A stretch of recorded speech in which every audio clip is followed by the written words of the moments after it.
Good morning, everybody. I'm John Woodward. I head up the Global Commerce team here at the Metro Atlanta Chamber. Welcome to the Metro Atlanta Chamber, one of the oldest yet most forward-thinking chambers of commerce in the United States. So we appreciate your being here. We certainly appreciate our partnership with the Truman Center, and certainly our good friends, our dear friends at the Mayor's office. Mr. Mayor, welcome, and the Carter Center, Paige, welcome to you. At the Global Commerce division, the group of the Economic Development division here, we've always viewed trade and investment as a two-way street, both inbound and outbound.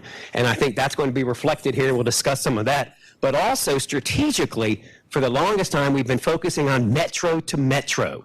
We found that to be most efficient, most productive.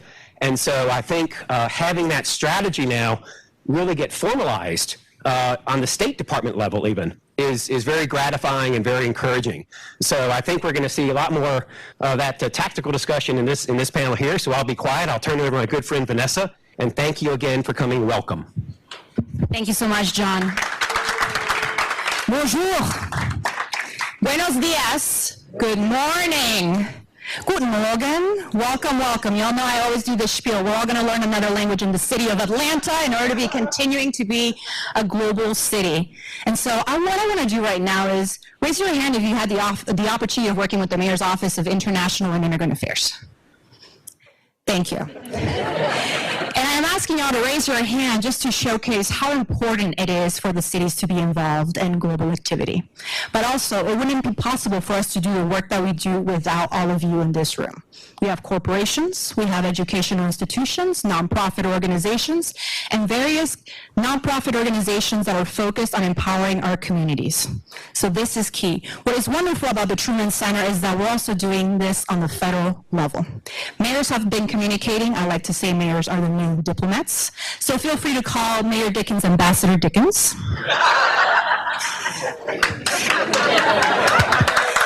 Ambassador Kirkpatrick, and Ambassador Alexander, because these are the folks that are going out there and making those conversations happen. So with that, I would like to pass it over to John. I also would like to thank Max. We had a private roundtable discussion earlier today, which was extremely fruitful. So thank you all. And with that, I'm going to pass it over to Katie and John. There you go. Thank you so much, John and Vanessa, and thanks very much to our partners at the Metro Atlanta Chamber for hosting us today. Let me just say a word about who we are at Truman. The Truman Center is a Washington-based organization that unites and equips a diverse community of American leaders to produce timely, innovative, and principled solutions to complex national security challenges. There's two sides to our organization. We are the Truman Center, which we think of as a think and do tank, and also the Truman National Security Project, which is a membership organization, close to 20 years old, has 16 chapters around the country. We have a very active chapter here in Atlanta, and it's great to see a bunch of our members in the audience today, so welcome and thanks for coming. This panel builds on a core area of focus for us at Truman, which is There you go. city and state diplomacy. We think of city and state diplomacy as how American cities and states engage with counterparts around the world and how they engage in the foreign policy making process in Washington. And last year we put together a city and state diplomacy task force. We were thrilled that Mayor Dickens served as one of the co-chairs of that task force. We put out a very comprehensive report I'd encourage you to look at on our website. It goes into a lot of very detailed recommendations on how to do city and state diplomacy better, both for cities and for Washington. All those task force meetings happened on Zoom, and we've done a few meetings in Washington, but we think it is so important to bring this conversation outside of Washington to cities like Atlanta that are really on the cutting edge of doing city and state diplomacy. Atlanta's place in the world is rapidly evolving. It is a global gateway and logistics hub. It is home to major Fortune 500 companies. It is home to global news outlets and world-class institutions. Atlanta's international engagement is also anchored in its civil rights legacy, in its diversity and thriving migrant and diaspora communities that drive the city's innovation and creativity. And just in my short time here, I've heard something about Atlanta influencing everything.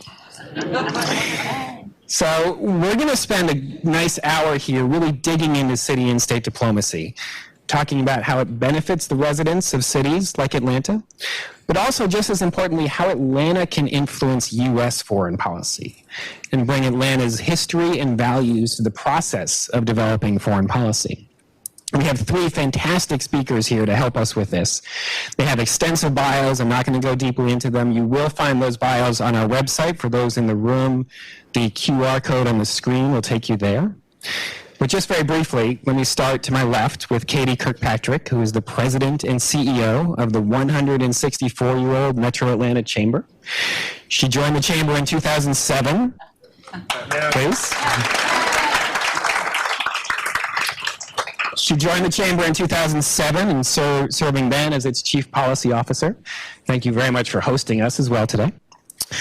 Of course, to her left is Mayor Dickens.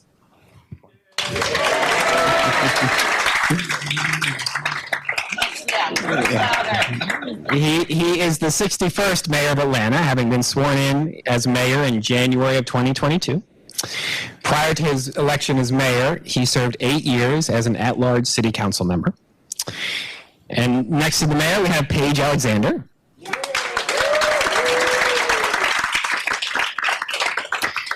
And Paige joined the Carter Center as Chief Executive Officer in June of 2020. She's also held senior leadership positions in Washington, including leading 2 regional bureaus at the United States Agency for International Development.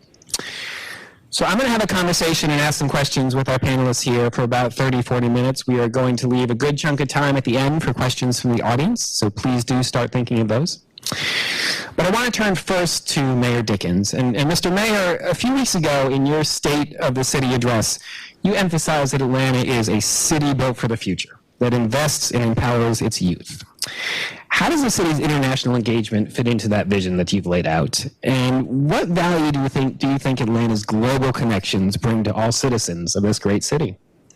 Yeah, thank you for that question, and thank you all for being here and for this opportunity to share a little bit about what the city of Atlanta is doing in our relationship with the State Department, with the Truman Center, and with these great partners here, the Metro Atlanta Chamber, the Carter Center, and a number of our consular corps that's in the audience here today.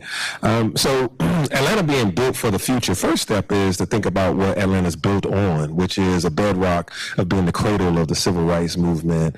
This history of inclusivity has allowed us to be where we are now on the world stage. And so our future is bright based upon the things that have already been put in place.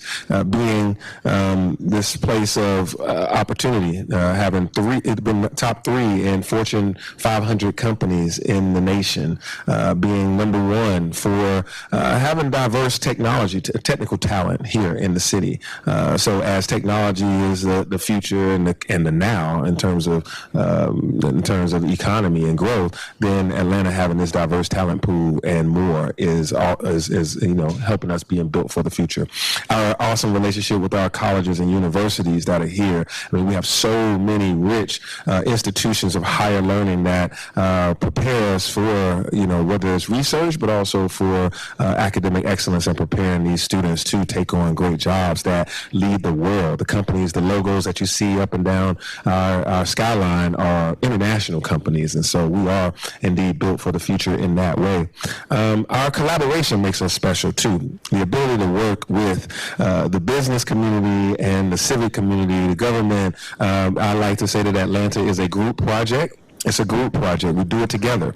And so that is unique to Atlanta, in that our business community is so engaged in the outcomes of community initiatives. So they may be business minded, but they're community focused as well. And so those are some of the things that allow us to be built for the future. Of course, having the world's busiest airport helps. The world's busiest airport and most efficient airport helps us be built and ready for the future. The last thing I'll say is our infrastructure of talent within our city government, where we have Vanessa Ibarra, her team, the Office of International Immigrant Affairs that are prepared. You think about, we have, we host the world stage often. We're going to be a FIFA World Cup site, 2026, and we host, 100 different international delegates each and every year. And Vanessa and her team has already got me off to a good start. I think I've seen 100 already in the first 3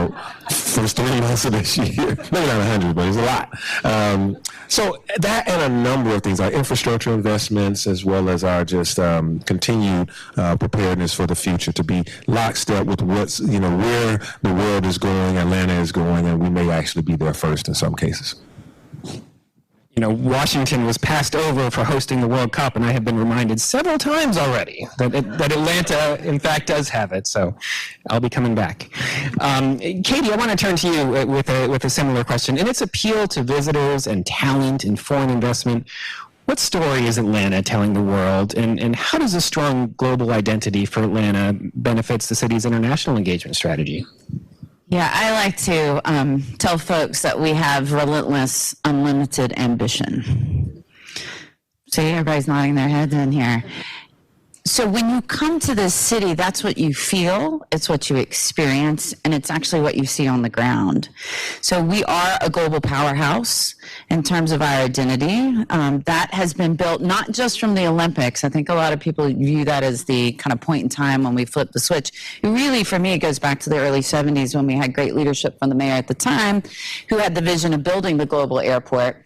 And I really believe that allowed our business community to expand far beyond the national borders here and attract, as well as John said, investment into this region that we call home.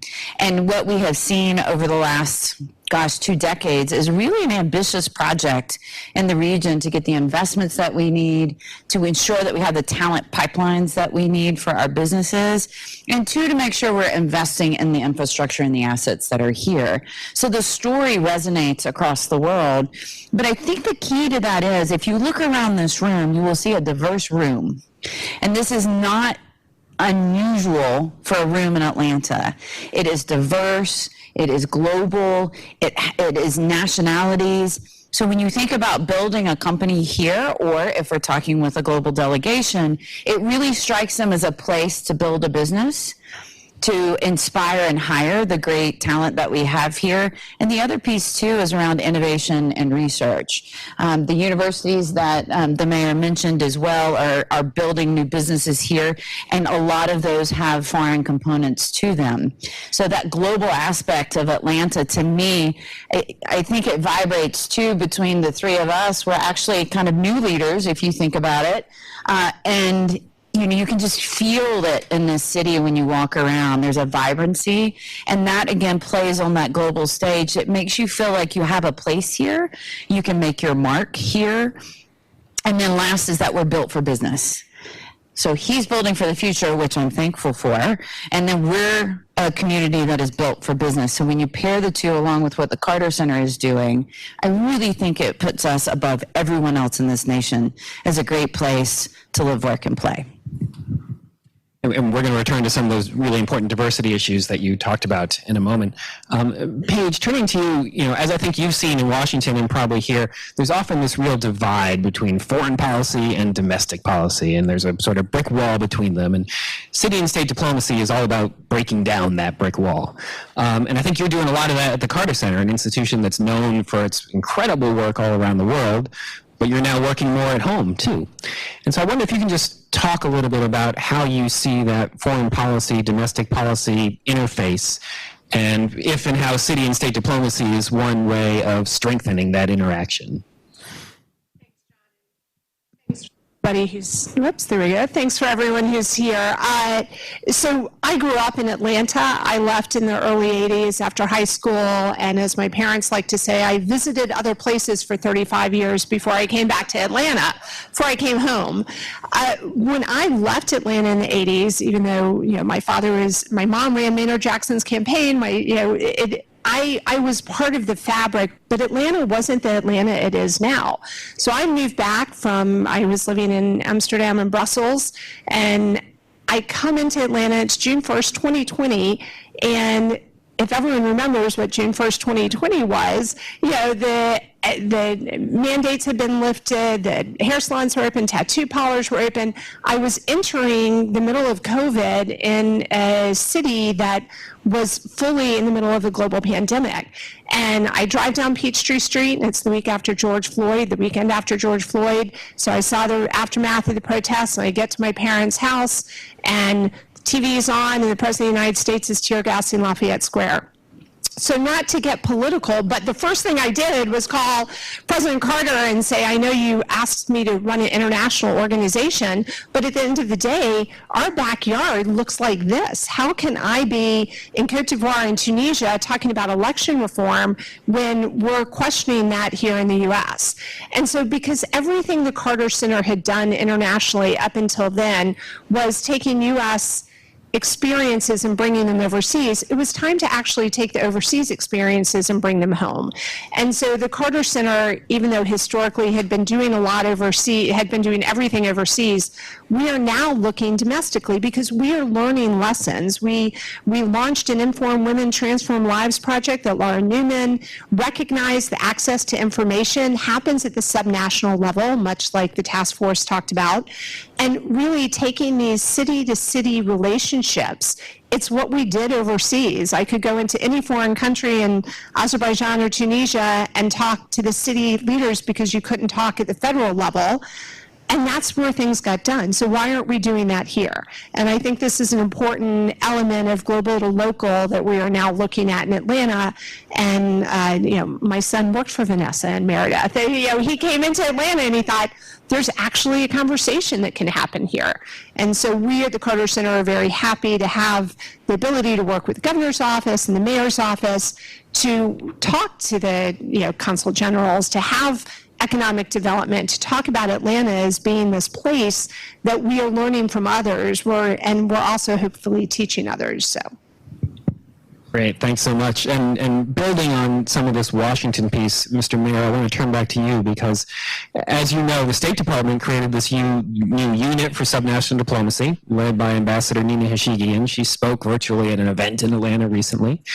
This was one of the key recommendations of our Truman Center task force report that you led, so happy to see that happen.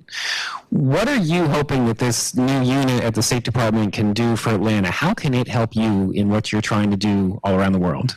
Yeah, so I'm really excited about this, and I'll tell you, just when you run for mayor and you're from the city, you kind of have the similar to what Paige Alexander was talking about. You know there's a world, but you come here to deal with your city. I'm thinking about schools. I'm thinking about roads. Thinking about policy and things, housing right here, grocery stores for people in our community, and fairness and equity and opportunity. And then you get the keys to the city, you start driving there, and you realize, like, Vanessa's going to bring you ambassadors every day, and there's going to be consulate generals, and you're going to have to think about these global issues.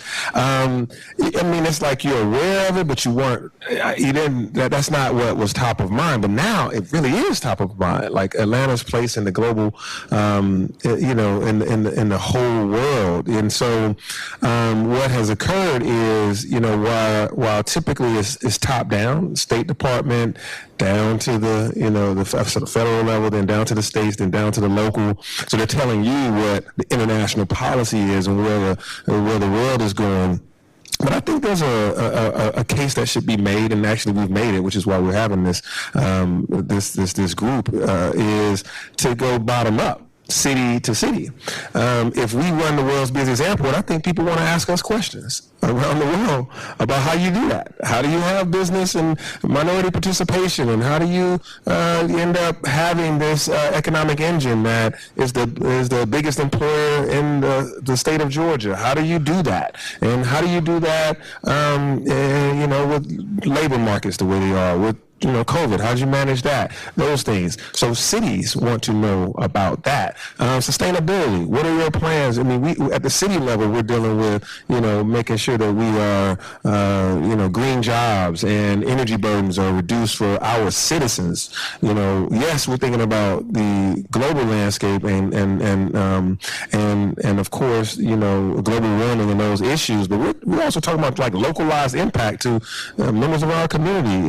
If you're on a coastline, you're also thinking about coastal erosion, and so we're talking about these things and how so sustainability, technology, education, transportation. Everybody's trying to figure out public transit across the world, and some people are more advanced than us. So I have questions of some of the great European countries that have European cities that have great transit opportunities. So we should be talking city to city, and so that's been where I've gotten the greatest benefit when I talk to consulate corps members and individuals that lead cities around the nation, around the world. I'm talking about mayor to mayor. I'm talking granular level. How did you build those affordable housing units across the world?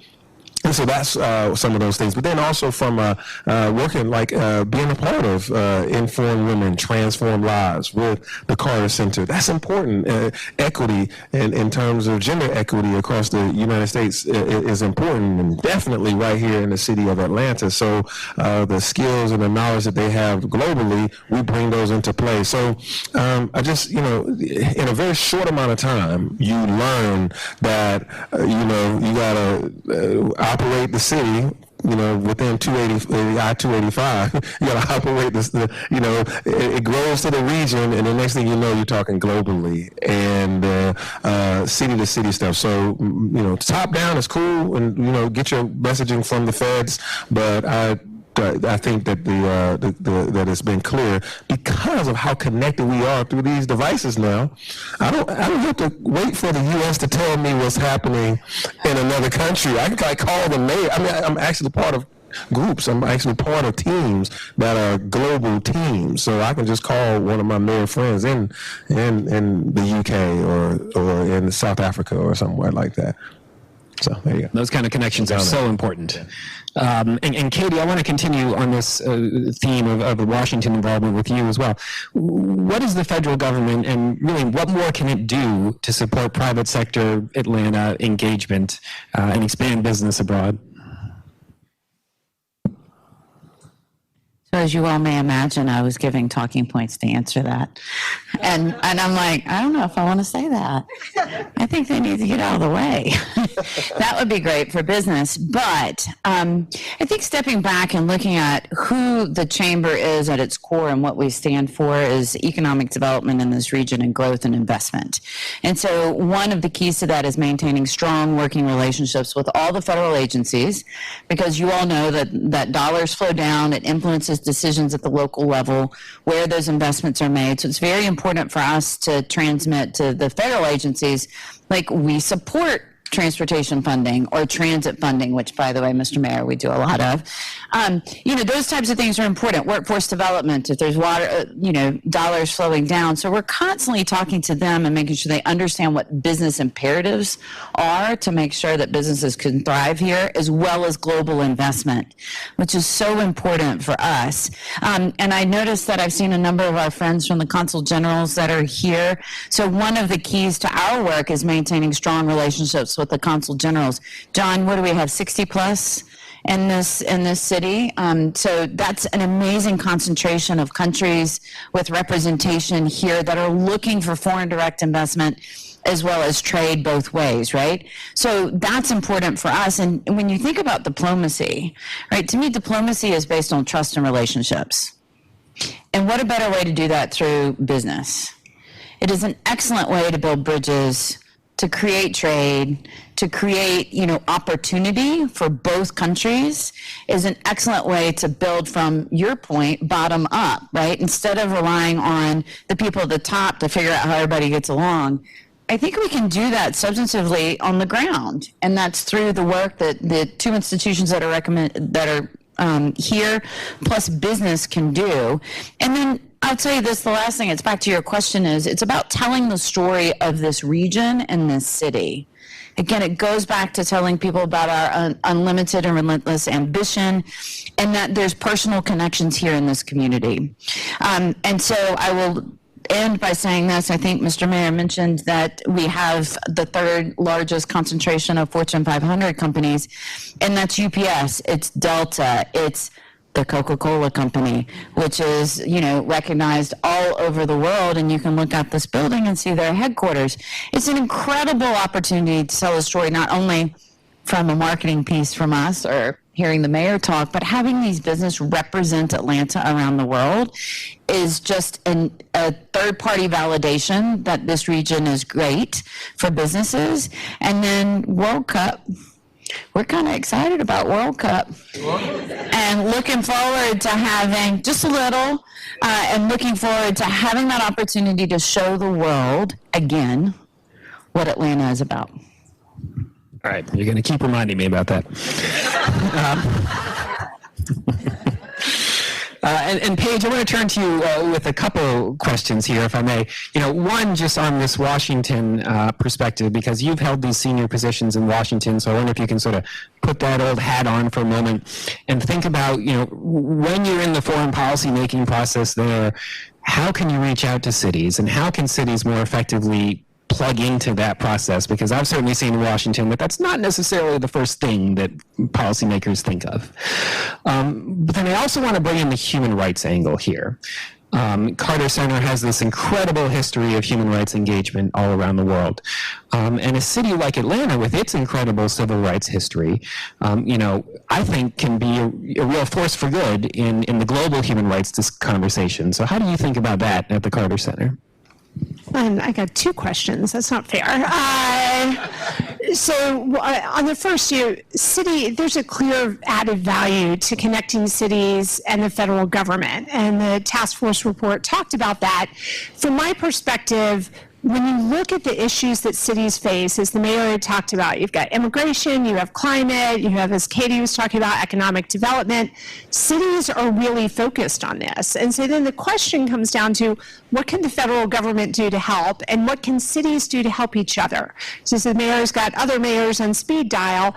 We get to a point that the lessons learned are incredibly valuable and actually far more able to be implemented when you're doing cities to cities. We run Inform Women, Transform Lives here in Atlanta, also in Guatemala City. Guatemala City had a 200% increase in the uptick of of their use of health services that the city was offering the women who didn't know how to access it. Chicago, the same way, they had over 100% increase in the use of their 311 cards. These are elements that allow cities to learn lessons from each other.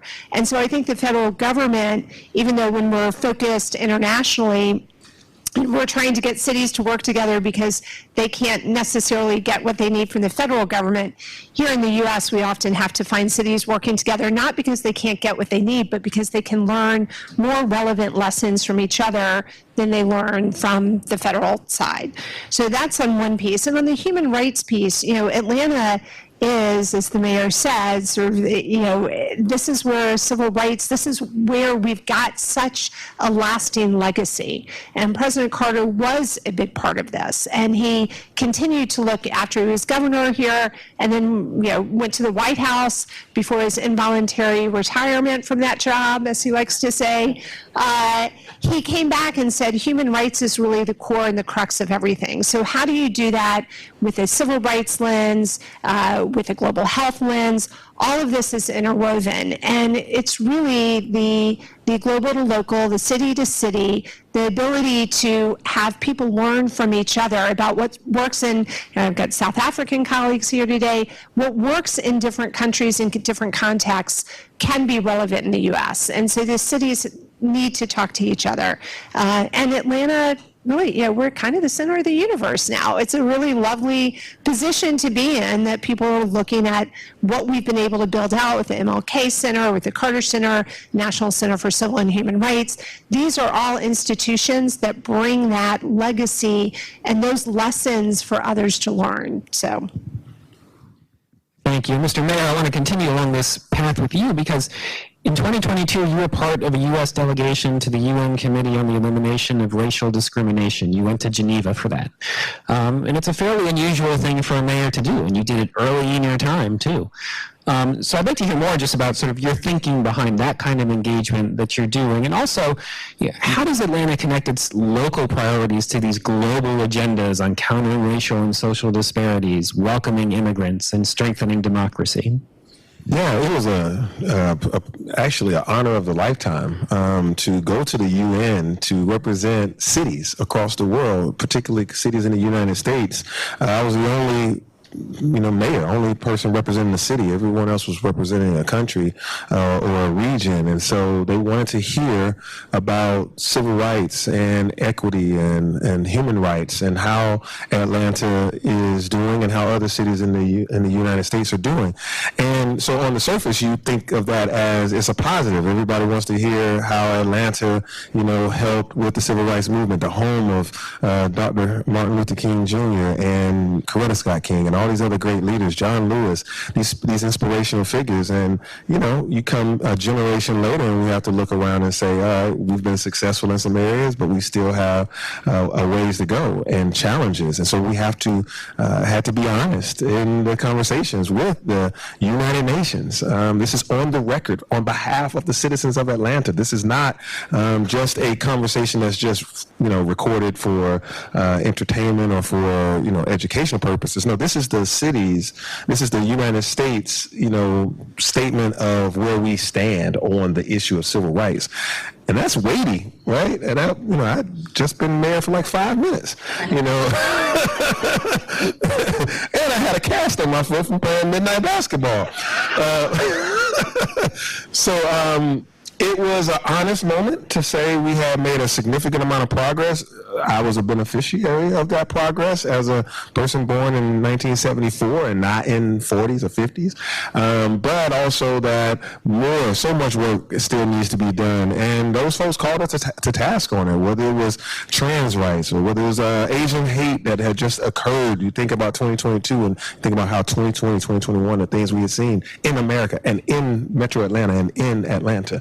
So we had to be confronted with the things that had occurred and how we are responding and how this drawing of circles and not lines, that's actually where, when people hear me say that, it kind of, was really put on display there of how we have to draw circles of inclusivity and not draw lines of separation. And so when we think about our role in the world, that's Atlanta's gift to the world, is how to draw circles, how to be inclusive. And then, but also just as Paige said, you go out into the world and you try to tell the world how to do these things, and then the world comes back to you and say, but wait a minute, there's stuff in your own backyard. Atlanta, you got to fix some stuff.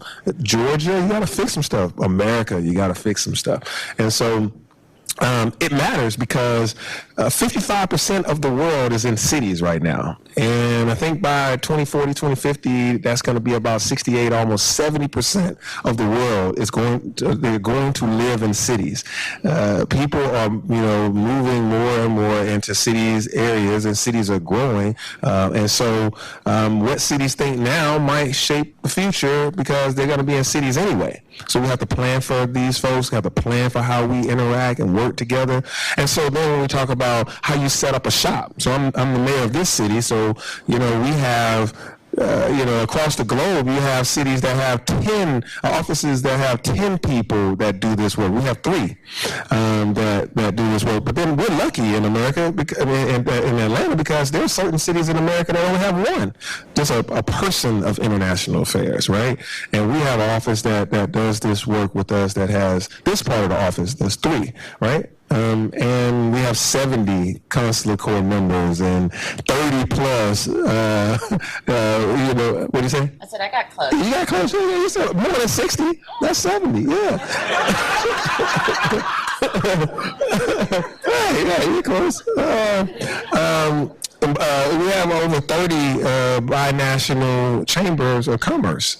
So we're working. We got a lot of stuff going on. Businesses happening, trade. These companies have international footprints, and we have a good amount of commerce and exchange that's happening, and ideas and culture that's happening in exchange, and arts and culture, as well as us being #1 for TV, film production, and music. Our culture goes across the world, but how do we make sure that the world recognizes that it came from Atlanta, so we can get credit for it and exchange value, and then also how do we continue to increase our diplomacy, because we are important to the world, but the world is important to us, and how we plan out this future that's going to be even more in cities in our lifetime.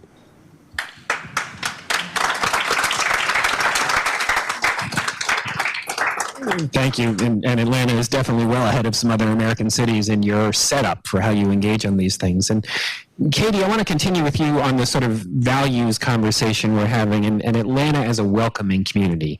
It is a city that is open to the world with large and thriving diaspora communities and many immigrants. How do you think Atlanta's vision of building a welcoming city accelerates its economic development goals? That's really easy to answer. Is we just finished a new strategic plan for the chamber, and the #1 asset that we have in this community is the diverse talent that we have here. Full stop. Right? And so when we talk to companies, why do they choose to come here? What makes them feel, which is very important, that emotional bond with a community when they're thinking about expanding here or locating here. There's an emotional attachment to that, is they can feel that with the talent that is here because it looks like them, it sounds like them. They know that the community will support them. The other interesting thing for me, too, is to think about the diversity of neighborhoods that we have in this region as well, that if you are bringing a company here, it's not just the diversity of the people, it's the diversity of where you can live. So if you want a major urban lifestyle, you can live in downtown, you can live in midtown. If you want a neighborhood, you can be on the west side, or you can be up toward Buckhead. And if you want something that's a little more suburban, then you can find that as well. So I think the word diversity is important, because it is not just about the individual, it's about what the resources we have and the assets that we have here that meet the needs.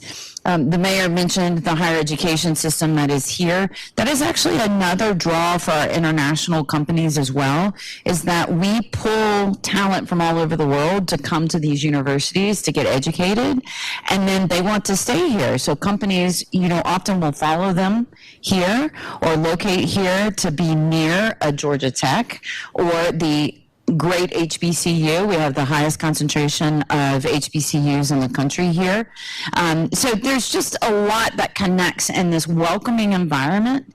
The other thing is that our Atlanta City Council over the years, and I see a city councilman over there, has done a really good job of not only speaking about it, but they have passed policies that ensure that this city can be not only welcoming from a talking point, but from a protection standpoint. And I think that's tremendously important. I think the city was one of the first ones to adopt a human rights ordinance in the country. And that in and of itself sends a signal globally, and then to those that are here in the community, that we stand with them and that we are a community that values who they are and what they bring to the conversation. So I think it's an immense opportunity for us here, and it's a selling point as well, and the airport doesn't hurt. No, it doesn't, for sure. Paige, I want to raise with you another aspect of our Truman Center report. We also talked about how organizations like universities, like think tanks, like nonprofits can play a sort of intermediary role in supporting city and state diplomacy, helping to link to diaspora communities, helping to engage with other international networks. And so you run a major one of these nonprofit organizations. So I'd love to hear just your reflections on how you think an organization like the Carter Center and other similar organizations around Atlanta can plug into city and state diplomacy. So for 20 years, President Carter hosted something called the Human Rights Defenders Forum. And it was always at the Carter Center, and we've got 37 acres, and it's always open to people. But bringing human rights defenders from around the world to Atlanta to have these conversations are an important element of what the Carter Center does to bring the global peace in locally. We have World Affairs Council, who everyone's got the ability to listen to global leaders talk locally. So when we think about domestic, what we can put back into the city, it's bringing these people, it's being a magnet to have those conversations and to have real conversations about, you went to the UN to have that conversation, but we have this in our backyard too.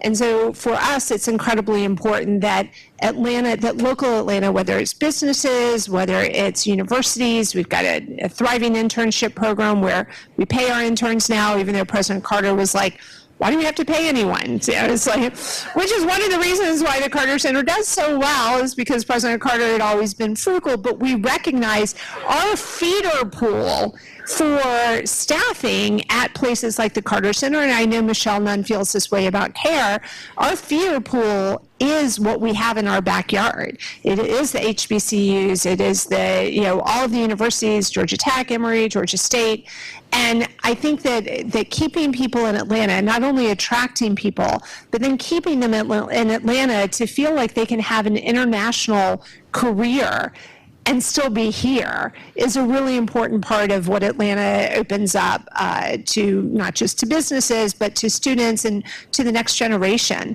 of people who want to see Atlanta as, you don't have to move to DC because you can stay in Atlanta and see the World Cup. Sorry, John, but and we have the sports diplomacy. We have set in place things that actually make us a really attractive place to businesses, to the legal profession, to students to stay. And I think that's exciting. As long as you guys promise to save me some seats for the games, we're okay.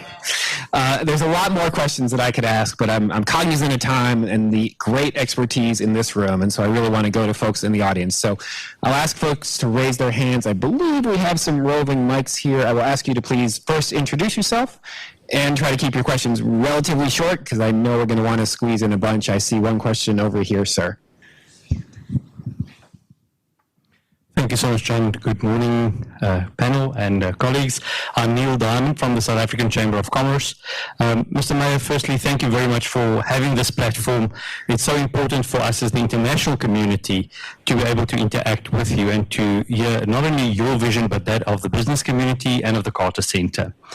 Mr. Mayor, this year you proclaimed as the Year of the Youth.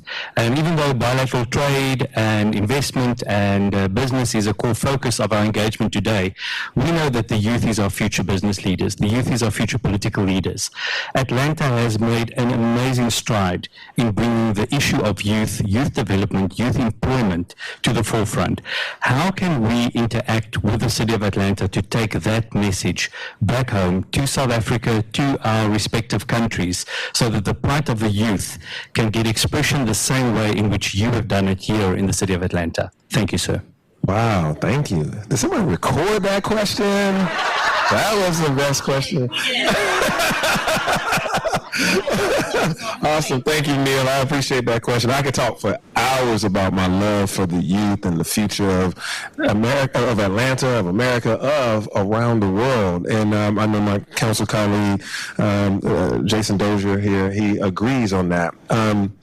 We have declared 2023 the Year of the Youth in Atlanta, and the goal is to make Atlanta the best place to raise a child in the United States. It's not to be competitive. It's really co-opetition, to cooperate with other cities and others to get there. So the better you are, the better we are, the better we all are for serving our youth. So we've just stated it as this year and on, we're trying to get to be the best place to raise a child.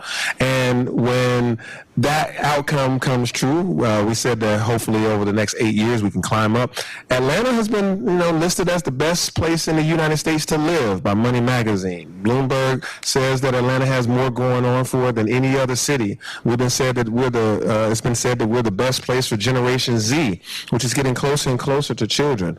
But I still want us to be the best place to raise a child when you think about this fact here. 825,000 people in our region are foreign-born. Foreign-born people that are in this region right now, 825,000. This city, we're the fastest growing foreign-born population in the nation, I think.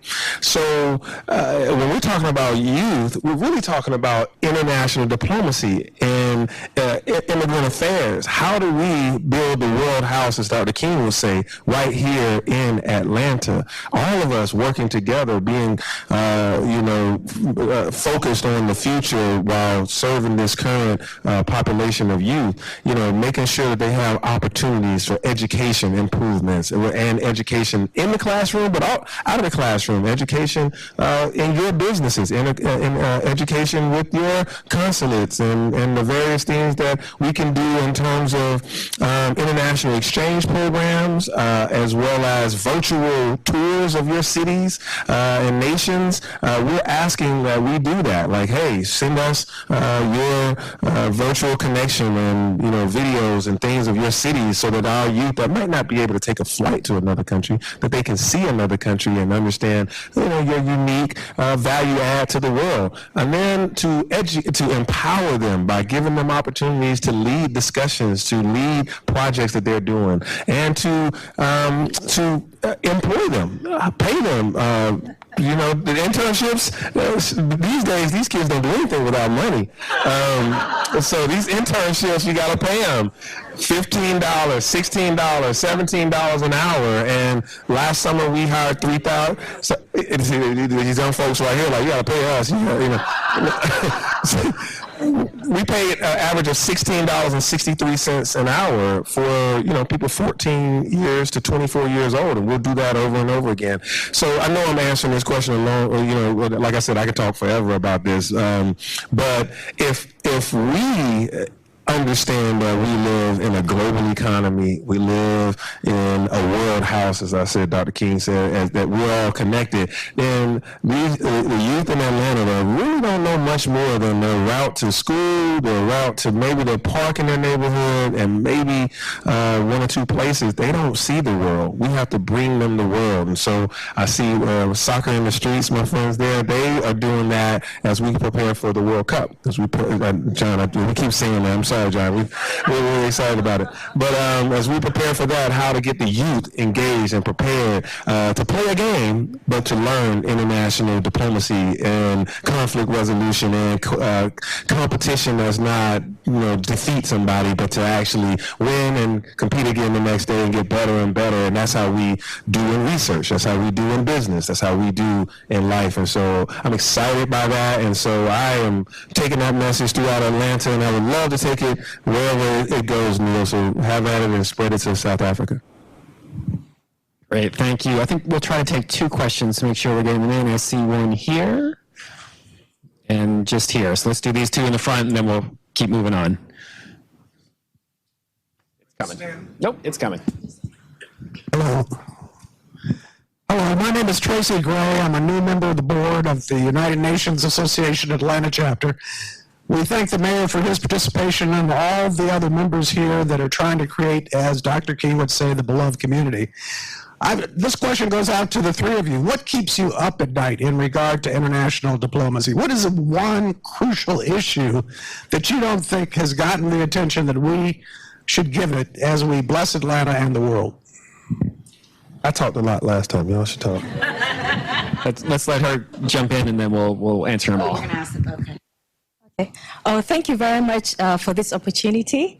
And just to tell every one of you here, I'm not boasting, but I'm just a recent recipient of the Mayor's Phoenix Award.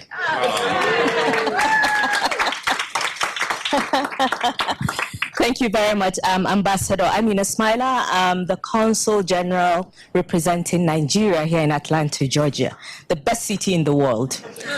And I'll pick up from Katie. She said, Atlanta is the global powerhouse. And I'm here representing Africa's powerhouse. And one important instrument that Africa has is the recent signing of the protocol called the African Continental Free Trade Area. So if you go through Nigeria or any country in Africa, you go through the entire continent. So there's a lot of potential. In fact, recently, all the Nigerian-based banks have been opened in fact, 90% of African countries. And just of recent, John,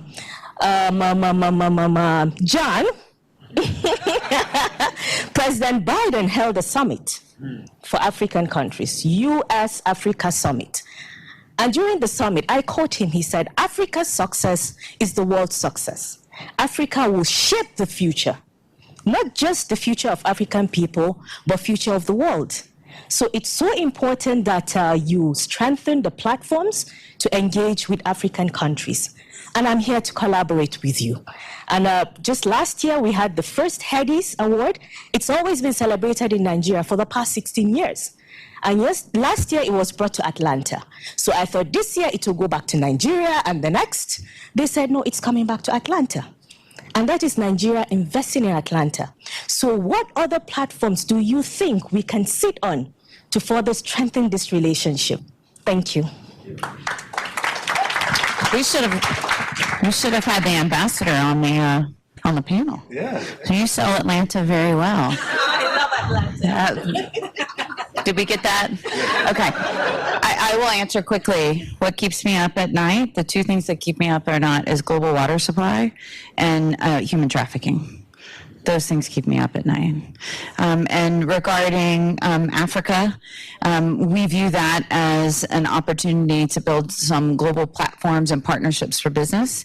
And one of the ways that we can do that is through our airport and in investing in direct flights between Atlanta and the countries. And I believe we have a direct flight to Nigeria, if I'm correct. Almost 2 days. Right. So those to me are, well, and I thank you for sharing too, because we share in your passion. I would say what keeps me up at night is the need for people to have critical conversations. Some people might call it polarization, but I would say what we see in Sudan and Mali is the same thing that we see in parts of Fulton County and Gwinnett. And being able to have critical conversations with each other to talk about human trafficking, to talk about water scarcity. These are the conversations. It's not competition, it's cooperation, or we need to have those. And so bringing people together and convening them to have those conversations is an important part of what I think Atlanta can do. I would also say human trafficking was the first thing that came to my mind, and the other is the rising cost of housing across the world. That people are becoming homeless or cost burden to where they can't afford. They have to choose between housing or rent or quality food or childcare. These things are now becoming competing financial competition within your own household. So those are some of the challenges. The other two things I would say is the amount of conflict that I see globally, these microaggressions that I'm seeing. It's America's been in a pretty stable position because we have these big waters on the left and waters on the west and waters on the east, and so it's hard to kind of come get us. But I find that the cyber effects and constant propaganda, the misinformation, and the negatives are all coming. Globally, there's some destructive forces. So I know that's probably beyond a normal conversation, but I just see some signs of some dystopia that's headed our way if we don't stand strong as community members that say we will lock arms and work together and not see each other as enemies. And lastly, I agree about the future of how the African continent is so important in the future for our world. The investments that are being made there, the growth that's happening, and me being, someone who has just taken my second trip to Africa, I want to take a third to our sister city, Lagos. I want to see it for myself, see what we can do together to strengthen the ties between that, because you guys have made investments here, the Hetty's being here and other things. So being able to see how the continent is growing and thriving, and making sure that Atlanta and other cities have something to say about it. Great. We're going to try to get in as many questions as we can. I would ask people to please try to be brief. There's a question right back here, I think, that we're going to start with, and then we're going to go over here. First here, then over here, sir. I'll make this quick. So my name is Joel Larman. My question was obviously involving the youth. Hold your breath. Is that better? All right. So my name is Joel Larman. My question was involving the youth. I know we were talking about diplomacy and international affairs, and that's really important as the youth, mostly because we grew up on the internet. So everything is already connected. So international affairs is becoming just everyday life now. We really want to know and how our impact is, across the world. So my question was, what's the implementations you're going to be doing to kind of get this out to students? Because having and creating job opportunities through internships like that is really important. But a lot of students aren't able, or young people in general aren't able to see this as an opportunity. The internet's so vast, you can put out a lot of things out there, but how are you really about to get the message across, especially in the city of Atlanta? I know there's a lot of signs out there representing and promoting a lot of other things, and really on the ground in Atlanta is the best way, I think, to promote that. Do you have any other ideas towards doing that to help young people see it? Thank you for being here. You're possibly the youngest person besides me. You and I are the youngest people in here. All right, yeah. I'll be brief, and it's www.atlyearoftheyouth.com. www.atlyearoftheyouth.com. You can go there and find out a lot of information about what all things we're doing. You can sign up.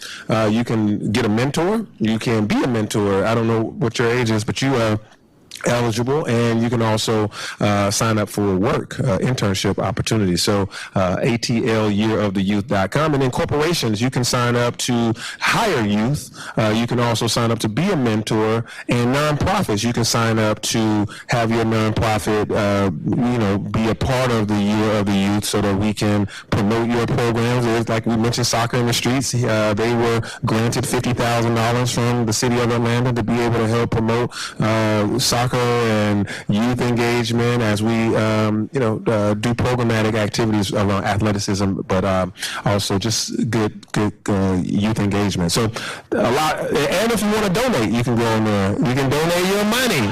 You can donate. You can give $100. You can get $10 million if you want to. All right. Thank you. Okay, let's do a real quick final round, see what we can squeeze in. First, the gentleman over here. We will get there. Use your mic, please, sir. Past president. I was Korean here community, Georgia, Atlanta, Chamber of Commerce. I was past president, Edward Che. And he's my upper same Chamber of Commerce, many things he's doing with connection to government something. I will introduce him. Only Korean here only. Oh my God. My name is John Lee. On behalf of 150,000 Korean American in Greater Atlanta, I really have a special thanks to this kind of a forum, so nice. Atlanta trying to be an international city. We have, as Mayor mentioned, sister city. We have 18 different sister cities all over the world. I'm the chair of the Atlanta Daegu Sister City Commission. And you know what? President Biden and President Moon will have a special summit in the White House, April 22nd. Yes, since they have a special summit, we like to invite our Korean American And also all the fellows will love to invite President Yoon to be Atlanta guest. How about that? I want you to support, Mayor. I want you to support, have a great supporting letter. We're going to send it to the, Blue House in Korea. How about that? All right, great. Yes, we can definitely do that. Vanessa, we'll make sure we get she's taking note there. Yes. I think I saw one question way in the back there, and this might be the final one. Awesome. Thank you so much. Hello, everyone. And thank you, Mayor Dickens, for always doing events like this. And I'm so proud that I can actually make it out this morning. So my name is Shirley Xavier. I am actually the Atlanta chapter president and founder of an organization called Crypto Mondays, ATL. I think we had talked about this before. It's a worldwide organization. It's actually the largest in the space of in real life events in the space of Web3. So my question is that when it comes to community organizations such as ours, we have free events. I do my very best to get sponsors out and different people that can actually, extend the needle when it comes to conversations that we're having. So like this month, we're having a conversation of all things AI, what it is and why it matters on April 24th. So I wanted to see what are the untapped resources that community organizations such as ours can tap into to actually get more sponsorship or even people from the state to come out and help to further the engagement. So let me just ask panelists, please respond to this question. But just any final comments you want to make on anything we've talked about here today, please jump in, Mr. Mayor. So I'm going to make sure that you get in contact with Donnie Beamer. That's my senior technology advisor for the city of Atlanta. He can help you with finding resources and connectivity to various opportunities. And I don't know if you guys have anything on crypto here at the chamber. We do. Sorry. We do. I'll follow. We'll connect with you after the program. Okay, good.